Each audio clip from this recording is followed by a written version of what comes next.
Sejak dilaksanakannya Konferensi Stockholm 1972, permasalahan lingkungan hidup mendapat perhatian secara luas dari berbagai bangsa.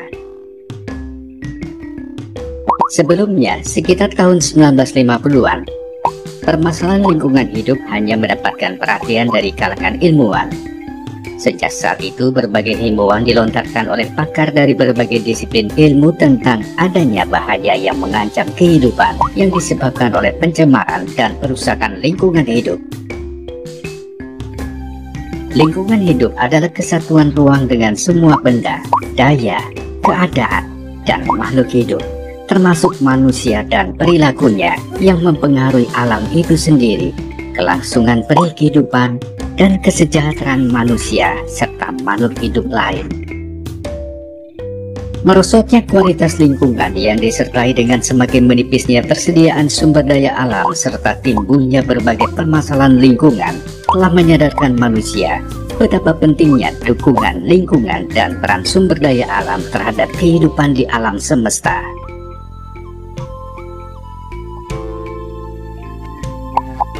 Lingkungan tidak dapat mendukung jumlah kehidupan yang tanpa batas.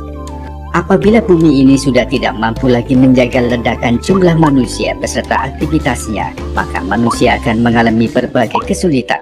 Pertumbuhan jumlah penduduk bumi mutlak harus dikendalikan, dan aktivitas manusianya pun harus memperhatikan kelestarian lingkungan. Pelestarian lingkungan hidup mempunyai arti bahwa lingkungan hidup harus dipertahankan sebagaimana keadaannya, sedangkan lingkungan hidup itu justru dimanfaatkan dalam kerangka pembangunan. Hal ini berarti bahwa lingkungan hidup mengalami proses perubahan. Dalam proses perubahan ini perlu dijaga agar lingkungan hidup tetap mampu menunjang kehidupan yang normal. Pembangunan telah membawa kemajuan yang besar bagi kesejahteraan rakyat. Di balik itu telah terjadi pula perubahan lingkungan. Pembangunan yang membawa perubahan pesat ini tentu saja menimbulkan perubahan yang melahirkan dampak negatif.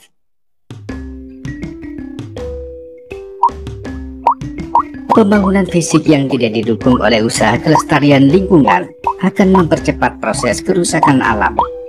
Kerusakan alam tersebut sebagian besar diakibatkan oleh kegiatan dan perilaku manusia itu sendiri yang tidak berwawasan lingkungan. Untuk itu, perlu diupayakan suatu bentuk pembangunan berkelanjutan dan berwawasan lingkungan. Makin banyak teknologi, makin besar pula kemampuan manusia untuk merubah lingkungan. Pengaruh perubahan lingkungan akibat suatu kegiatan pembangunan terhadap masyarakat ada yang memberikan keuntungan pada kehidupan sosial ekonomi, tetapi ada pula yang menimbulkan kerugian terhadap kesejahteraan rakyat sehingga menambah beban masyarakat dan mengurangi manfaat dari pembangunan itu. Dengan menjamurnya perumahan-perumahan yang berdiri di atas lahan pertanian yang masih produktif mengakibatkan sempitnya areal-areal pertanian, sehingga petani tergerak untuk membuka atau menggarap lahan marginal seperti tanah di tepi sungai, di bukit, dan di gunung, serta pembukaan lahan baru di kawasan hutan lindung yang dapat berakibat terjadinya erosi tanah sampai pada tingkat yang mengkhawatirkan. Masalah lingkungan pada dasarnya timbul karena dinamika penduduk, pemanfaatan dan pengelolaan sumber daya yang kurang bijaksana, kurang terkendalinya pemanfaatan akan ilmu pengetahuan dan teknologi maju, dampak negatif yang sering timbul dari kemajuan ekonomi yang seharusnya positif, dan benturan tata ruang.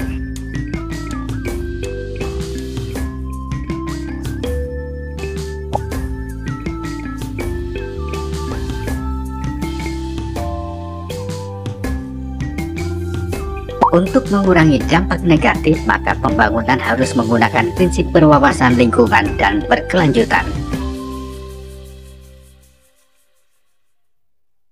Pembangunan berwawasan lingkungan merupakan upaya sadar dan berencana, menggunakan dan mengelola sumber daya secara bijaksana dalam pembangunan yang berkesinambungan untuk meningkatkan mutu hidup.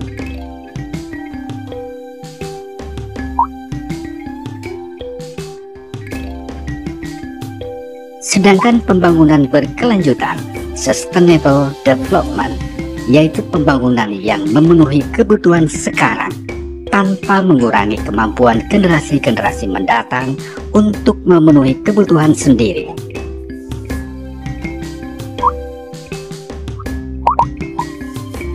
Setiap orang mempunyai hak atas lingkungan hidup yang baik dan sehat.